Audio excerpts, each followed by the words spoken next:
Welcome back to This is Perimenopause. In our last episode, Stefan Underwood, Senior VP of Methodology at Exos, gave us the so what of sleep. We knew sleep was good for us, but now we know just how important it is for our brain health, muscles, emotional regulation, and every aspect of our health and well-being. Part 1 was the so what of sleep, and today Stefan is back for part 2, the now what of sleep. If you haven't yet listened to part 1, please do that now. And if you have listened to part 1, carry on, and please enjoy Stefan's framework for how to get better sleep.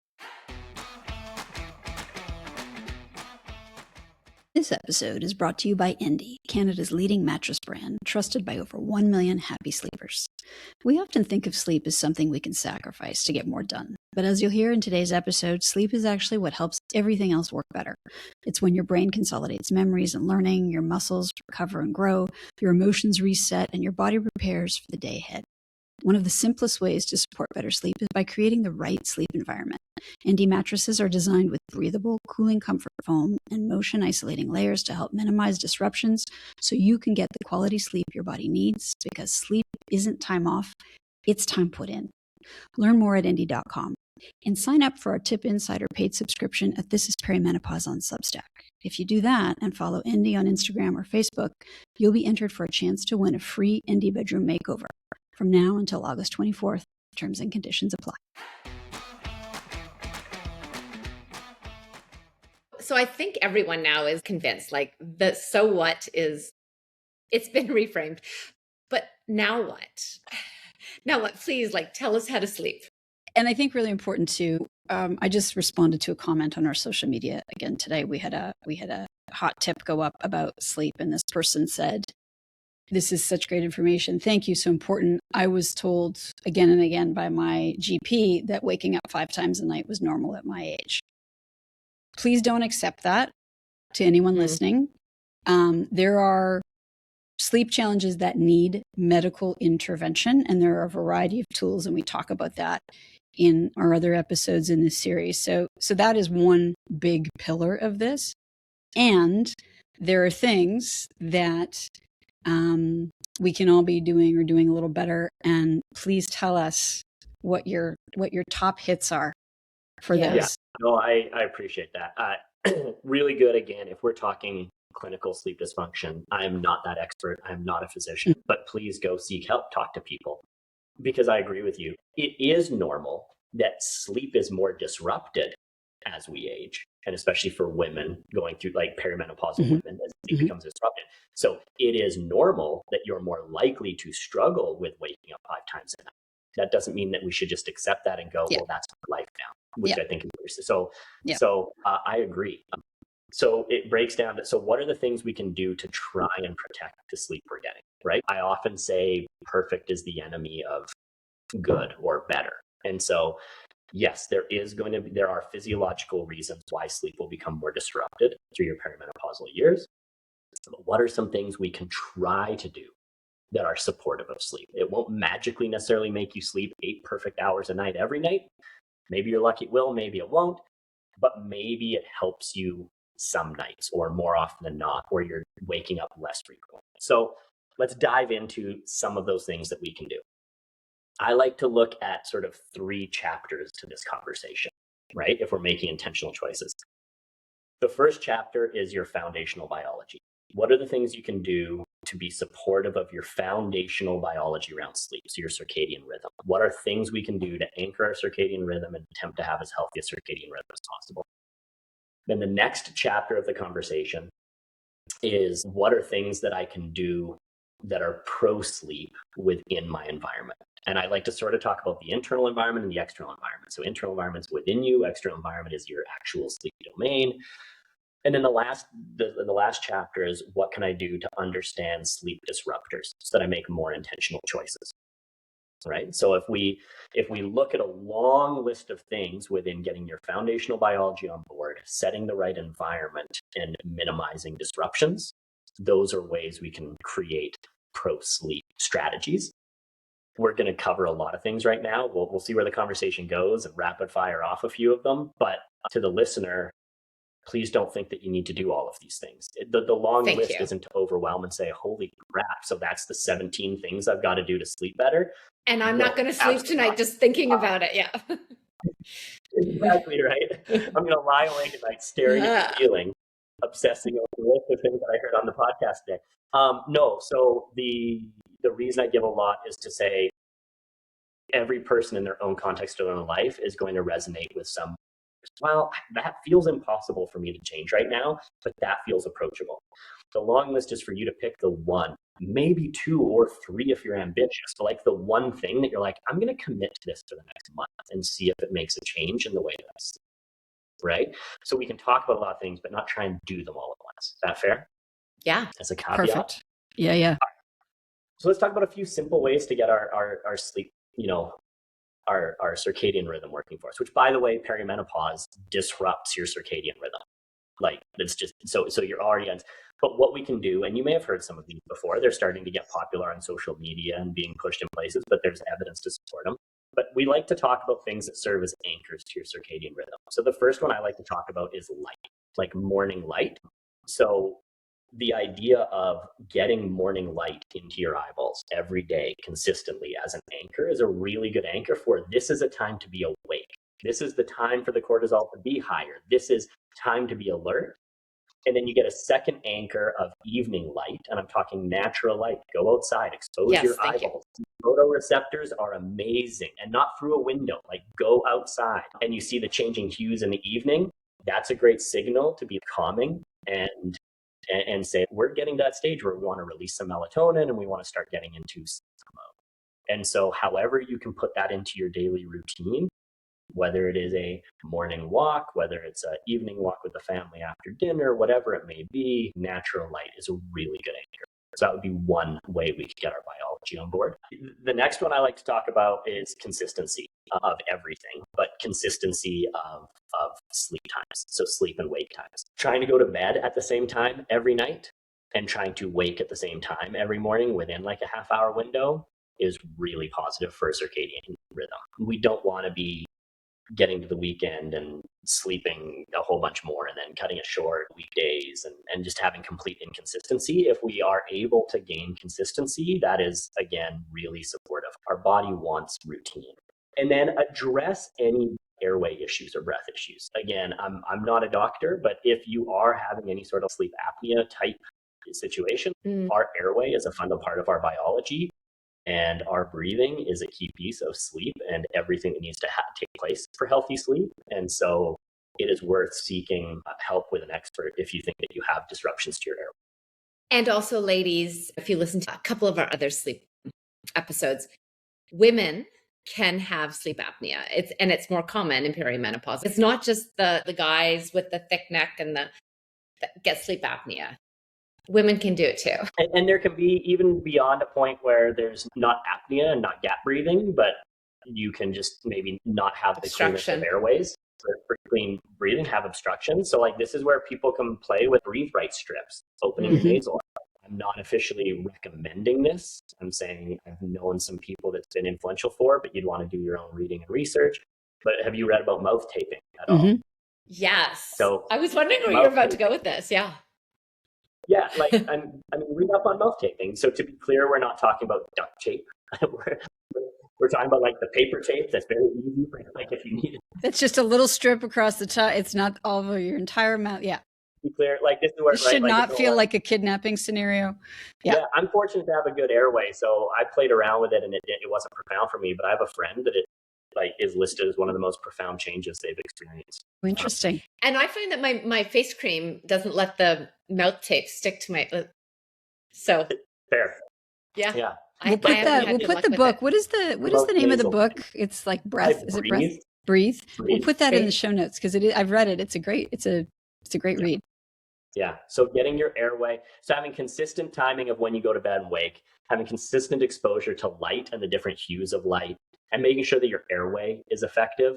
Those are fundamental things to say, like, let's get our biology as much as possible working for us, not against us. When we're already experiencing this decline, I say we are experiencing this decline, you're falling off the cliff, right? Like the rapid decline. So that would be sort of chapter one. Okay. Chapter 2 is then how do we get the environment right? And this is one where I like to point out that every person is different, first and foremost. Every person is different. Then, as you're talking about contextualizing this to perimenopause, every woman is different in some elements of how perimenopause is experienced. And then even within the same woman, because of fluctuations in hormones, it isn't quite the cliff, right? It's not like everything goes from here to here instantly. There's moments of big fluctuations in some hormones. Everything's different. That even for that same woman, this week could be different to that week, right? And so take all of this, not with a grain of salt, but with a sense of common sense, a degree of common sense of what is right for you. And so I'll say some things, but I want us to think logically about how we apply them for each individual. So when we talk about the environment, what you'll always hear is cold. Let's dive into each of those. Cold. Okay. Here's why cold. When we sleep, you have a dip in your core temperature and that drop in your core temperature. And then through the evening, your core temperature continues to rise. The elevation in core temperature is one of the things that signals to us that it's time to start waking up. So if we're running excessively hot in the night, that's a signal to us to be awake. It's disturbing our sleep. Whereas if we can effectively cool our environment, and so now we have this cooler moment through our deep sleep and slow gradual rise in the morning, we can stay asleep longer in the middle of the night. It's not signaling to be awake. Now, there's things to unpack there, especially with respect to perimenopause. First of all, I would say that some women tend to run hot. Like there's the classic hot flash and all that, but there's some that also tend to run really cold at certain times. And so we don't want to be so cold that we're shivering. And there's sort of like your window of temperature. This is for all humans. There's your temperature window where you are neither shivering nor sweating. You're like thermoneutral. That window narrows for women through perimenopause. Of course it does. Right. And so it's like easier to be in that shivering state, easier to be in that sweating state. There's a narrower band of this is my sweet spot. You want to be cool, but you don't want to be shivering or cold. And I say all this because everything says, cold room, dark room, quiet room. And my wife is one that really, really runs cold. She got fingerless gloves because her hands being out to hold the book from the covers will be so cold. So she reads in gloves. That's amazing. I'll give her that in the winter. All that to say, don't go and set your room cold saying, I heard on a podcast I need a cold room. And definitely don't buy into the absolutes. There'll be people out there that will say well, it should be, X to 67 degrees. Yeah. And the reason I'm not doing that is because some people will fixate on that. I need to do it. And then they're hurting their sleep because they're so freaking cold.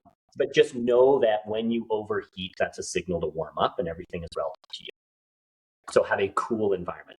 Also know that it is about the relative change in your core temperature. So taking a warm shower before bed, as soon as you step out of the shower, you're chilly for that moment, you cool off. There's a rapid shift. Plus everything in you, if you're taking that nice, relaxing, warm shower, all of your thermoregulation is saying cool off, cool off, cool off. So you get a relative drop in your core temperature, and then you slide into your sheets, and you've had that relative drop. It can help some people fall asleep. So a warm shower. I thought it was the warm. I always thought it was the warm part of it that just relaxed you. And this is cool. Well, it also can be because the warm is relaxing. And so for a person who's feeling a little agitated, upregulated, that needs to calm down before bed to help support sleep, the warm does that. But there's also an actual thermoregulatory side to it to help you sleep. So cool environment is important. Beyond cool environment, that quiet environment, I say our brain is always on, scanning for threats. So it's consistent soundscape.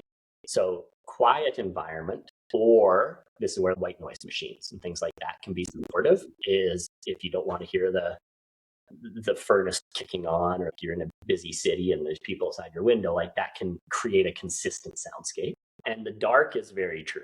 Our eyelids aren't good at creating dark. All you need to do is close your eyes and wave your hand in front of your face, and you can still see the changes in light to realize that light's still getting through our eyelids. And so we should have a dark enough room that when I put my hand an arm's length away, I can't see it.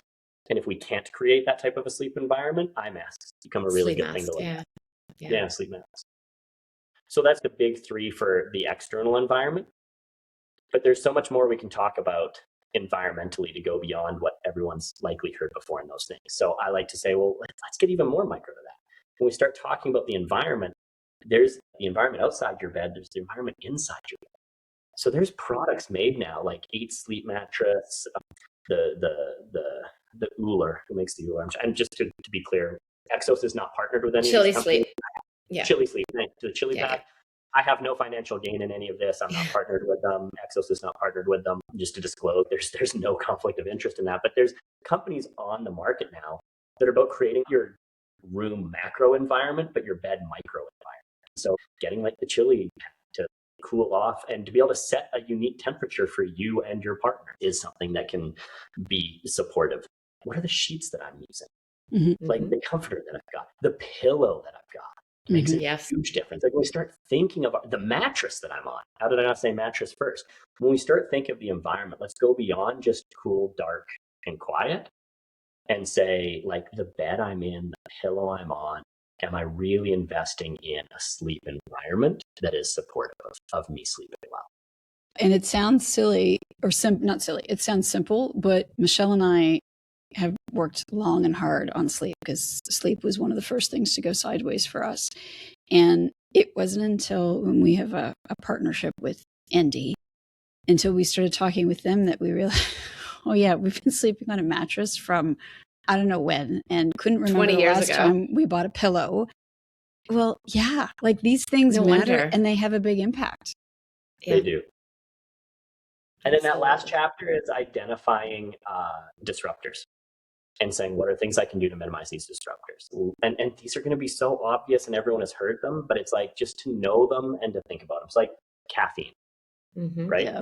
Yes, genetics. There's a genetic expression that some people are fast responders or fast metabolizers and some are slow. Like we don't all use caffeine the same way. So there will be people that are like, I can have that cup of coffee after dinner and still sleep fine. You're not. It's still affecting your sleep. There is still a half-life of caffeine. And so really trying to restrict caffeine intake after noon, 2 p.m. Like that'd be one.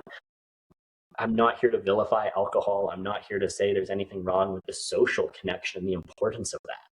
But just know the cost of it. And even a single glass of wine can disrupt your sleep. And anyone who started playing in the wearables game starts learning. It used to be like, yeah, of course, if I have 2 bottles of wine, I feel worse the next day. Got it. But I'm just having 1 glass, you know, I'm fine.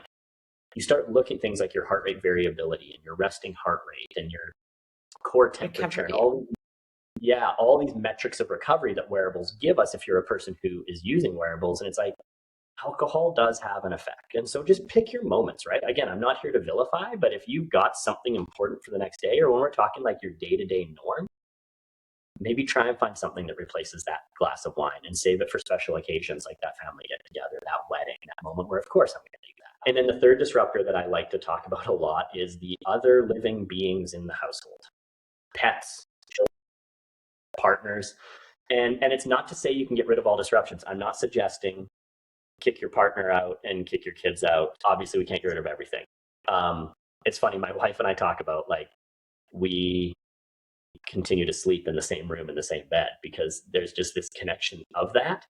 But there is this truth of like when I come home late from a work trip and so I sneak downstairs to not disturb her and sleep in the guest bedroom, we both have the best sleep ever when we're in separate beds. But there's things that can be done, like split kings, so that you each have your own bedding. So that if I roll over, I don't take all of the sheets and her with me and disrupt her and wake her up. Get the right bed environment so that like I run hot, she runs cold. So we need to have different bedding in order to not have a sleep environment that works for one of us and not the other. So those are all other things you can be thinking through to try and protect your sleep. I want to throw one more at you though, if we have time. Okay. Yeah. So I want to come back, bring this full circle to what we talked about earlier, as well as add something new. It isn't just saying make these simple changes. Like, yeah, I'll get out, get some natural light in my eyes, or I'll really pay attention to the mattress that I've got, the pillow I've got. We need to talk about the internal environment as well, right? And so these are the things we do to change what's happening inside our body. We've already talked about heavy lifting. There's this bidirectional element between heavy lifting and sleep. When we talked about it earlier, we talked about how sleep is supportive of what you're trying to do to grow muscle in the heavy lifting. It's another reason why you should look at lifting heavy. It is supportive of sleep, right? So when you start lifting heavier, it has a profound impact on your ability to get into sleep and drive sleep. If we talk about one of the things that drives sleep pressure in our brain, it's called adenosine. Okay. Mm-hmm. And what drives energy for us is adenosine triphosphate, ATP. If you've ever heard of ATP in cells, right? Yeah. And so ATP, adenosine triphosphate, means there's 3 phosphates. And one of those phosphates breaks off and that yields energy when I'm lifting heavy weights. When I need immediate energy, I'm not talking, there's no oxygen. This is not aerobic. This is anaerobic. I need to just suddenly jump or do something quickly, lift that heavy weight. I'm getting my energy from ATP. One of the phosphates breaks off. That leaves me with ADP, adenosine diphosphate. So 2 instead of 3, right? And a loose phosphate ion. Adenosine in our brain drives sleep pressure as well. So after the lift, right, there's a drive to increase adenosine as I recover from that lift because I've depleted a lot of my ATP stores. And so I build more adenosine, and adenosine drives a sleep pressure in my brain. So by doing the lifting, you're promoting an internal environment of sleep that night. We're changing the internal environment. And we can go beyond that of other things it does. When you lift consistently, so not that one time, while you're lifting, you're creating a lot of muscle tension. You're creating what is called sympathetic tone. Our sympathetic nervous system is often known as fight or flight. Mm-hmm. And when you're lifting something heavy, I know it's not a scary threat like a bear, but your body is in a sympathetic state, right? The outcome of that, especially when you lift consistently, is now your body knows that autonomic nervous system flexibility. So you go and lift and the pendulum swings to be more sympathetic and you carry sympathetic tone. But what that means is when you then are done and recovering, the pendulum swings back the other way and muscles carry less tension and less tone. You become more parasympathetic, more rest and digest, more feed and breathe. And so that heavy lifting is helping you be more parasympathetic and have more adenosine in your brain to drive a better internal sleep environment where you're more chilled out and feeling tired. That's very cool. And I can attest, it does help. Lifting heavy does improve your sleep. Love it. It's a bidirectional relationship. And I felt bad before we only touched on how sleep helps the heavy lifting. It is a bidirectional relationship. And then the bonus, I know we're coming up on time. I want to talk about heat for a moment when we talk about the internal environment. Remember I said that the point between shivering and narrows, mm-hmm. right, through perimenopause, your floor for what is normal tends to narrow. And then the ceiling is that point where if you exceed that ceiling, it isn't just sweating, it's like an inappropriate autonomic response. It goes, holy crap, I've overheated and now I need to not overheat and I start profusely sweating. And that is a hot flash, right? Mm-hmm. If you can drop the floor down and if you can acclimate to heat. So it's a part of your hypothalamus, right? But we have our hypothalamus and it is like our internal thermostat and it is governing heat. And perimenopause is wreaking havoc on it, right?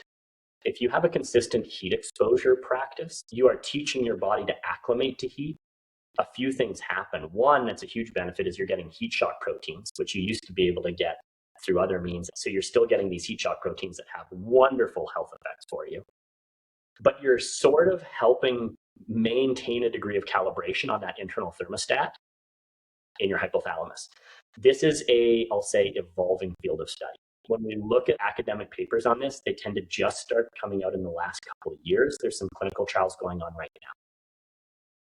What I'm getting at here is hot tubs and dry saunas, right? There's a lot of research on the health benefits of things like saunas, a lot. Mm-hmm.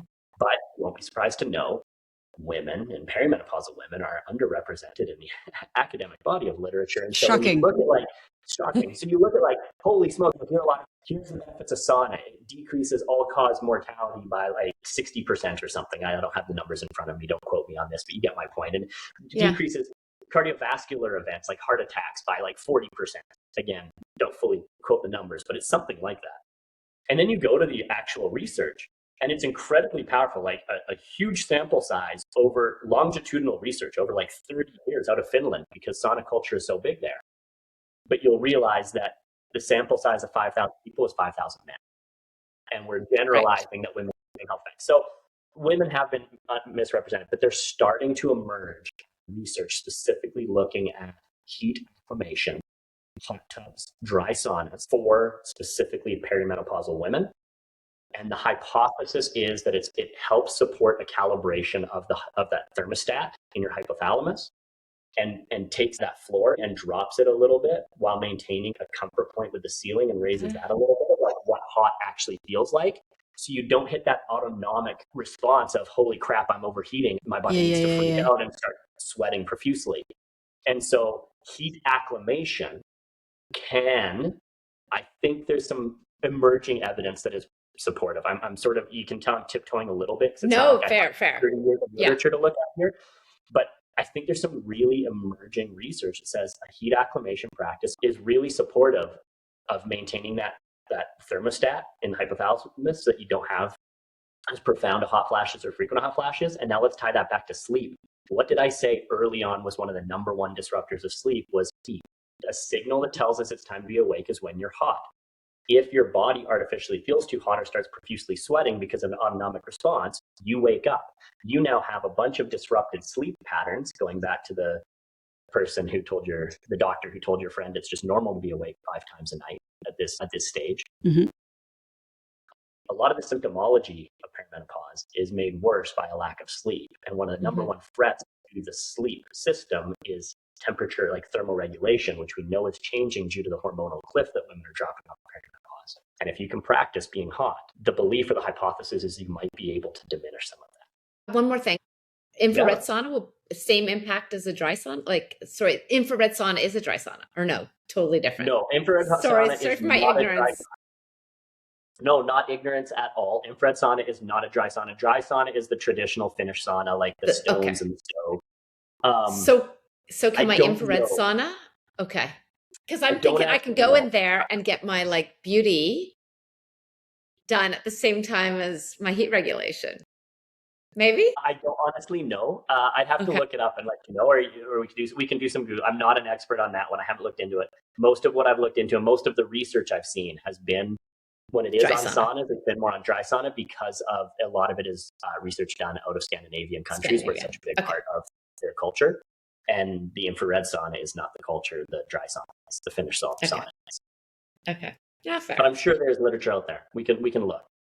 But practice being hot, the hypothesis is that can help you sleep better. And if you sleep better, the hypothesis is that will make everything through perimenopause feel a little bit better. Again, not perfect, better. Amazing. We'll take it. Stefan, this has been so much amazing information. There's a lot to absorb here. I think everyone's going to have to listen to this one a couple times because there's gems every second. Everything you said was amazing. Is there any way you could distill this down to one magic thing? What is the one thing? I don't even know if this is possible, so you can just tell me no. But is there one thing you would love every woman to know about sleep? It is hard to distill one thing I would love every woman to know about sleep, other than to know it makes everything better. So it is worth protecting and fighting for. And even if it is getting disrupted, remember that perfect is the enemy of better. So maybe it isn't as good as it once was, but that doesn't mean that you need to just tolerate it completely going to crap either. It's worth fighting for it to try and get it a little bit better. The steps that you gave us, yes, I mean, it does take a little bit of maybe self-discipline, but they're doable. These are all really simple, not necessarily easy to maintain and to try and to build into our lifestyle. But you've shared a lot of great tools that are not expensive necessarily, that are not,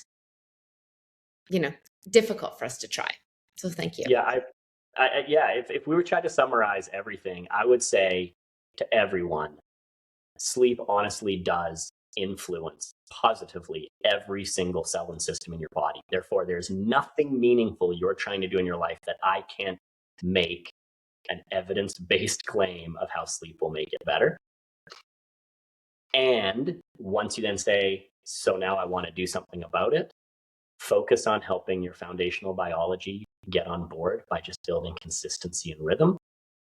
And then focus on your sleep environment and put time and effort into the right sleep environment for you, and then try and keep track of the things that disrupt your sleep, like possibly hot flashes, and come up with something that could be a solution to it, and just take steps to see if you can make things better. Not perfect, but better.